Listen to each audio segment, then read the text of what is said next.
25,000 horsepower racing. The minimum guaranteed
drinking and singing, so exhaustion must surely be in sight. With a report on it all, Colin Murray. Every year, towards the end of September, just after the All-Ireland football final, they gather in their thousands in the prosperous North Kerry town of Listowel for 5 days of racing known as the Harvest Festival. It's a time for gaiety and celebration, renewing old friendships, singing and dancing, raising a glass, and for that distinctively Irish pastime, reminiscing. Well, I remember hundreds of children under the Island Bridge as we were crossing to the races, and they all shouting, "Throw me down something, throw me down something." And oddly enough, there's a horse going today called "Throw Me Down Something," and he's fancy to win. So you're going to have a few bob at him. The Listowel Races have their own distinct character and tradition. They are poets and playwrights, farmers and publicans, members of both the travelling and settled communities engage in a week-long battle with the bookmakers. They arrive with armfuls of racing papers, notebooks full of tips, wallets full of money, and a collective thirst which even bucketfuls of porter fail to satisfy.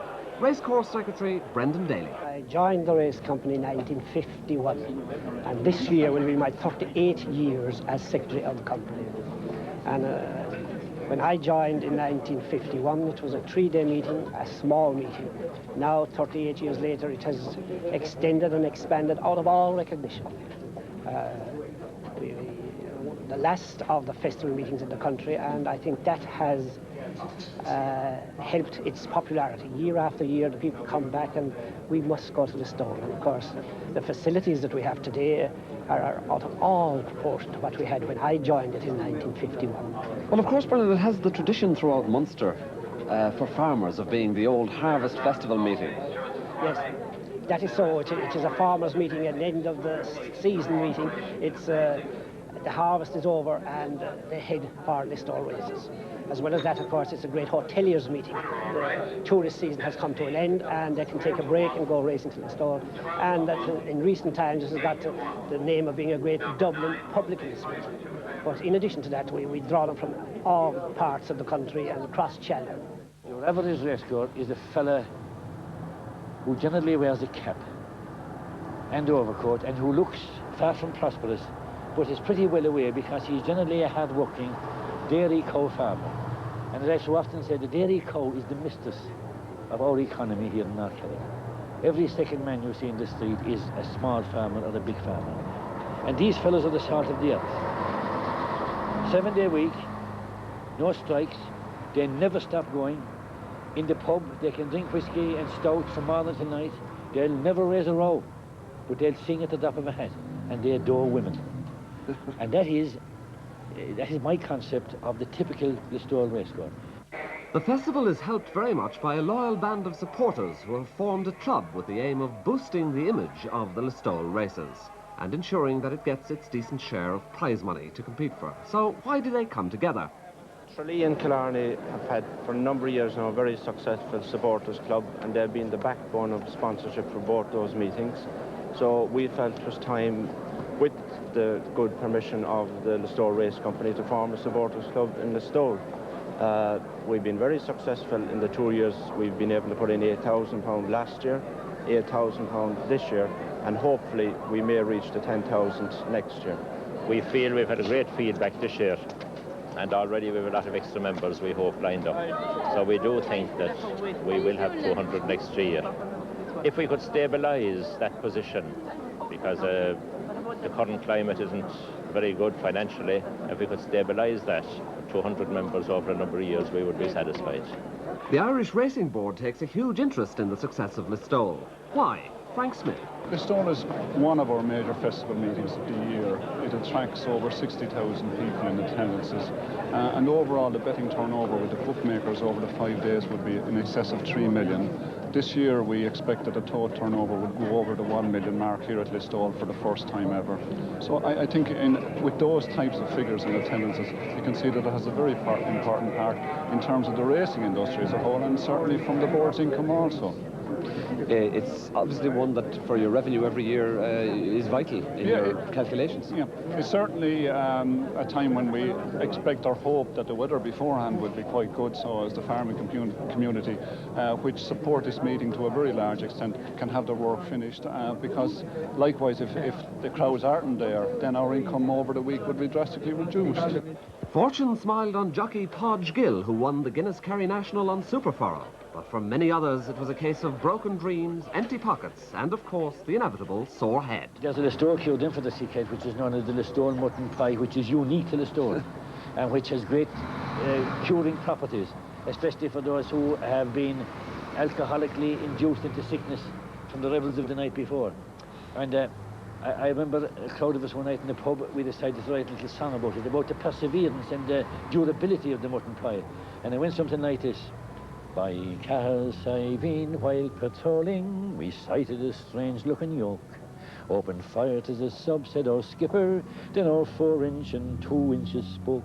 We fired till the guns nearly melted, and the skipper called, look out, what's nigh? I'm blowed, said that worthy, in tones far from sturdy, if it ain't a Listowel mutton pie.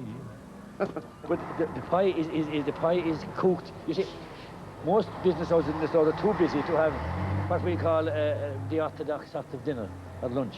So what they do is they steep the pie in soup. It's already made, you see. It's made from mutton, the lap of mutton, and it's baked in the shape of a pie. And then that's perforated at the top with the index finger and put into a big pot of simmering soup and served when it softens. And it's guaranteed to cure anything. Guaranteed to please. Guaranteed, but not just that, it's very palatable. Yes. And whereas your man, you see, Listowel, as well as being a celebration of racing, is also a celebration of booze. Yes. And you see that the man who inflicts booze upon himself over a period of 3 or 4 days needs something special. And the mutton pie is the answer. Right. And if that doesn't succeed, you've got a belly button to get the air.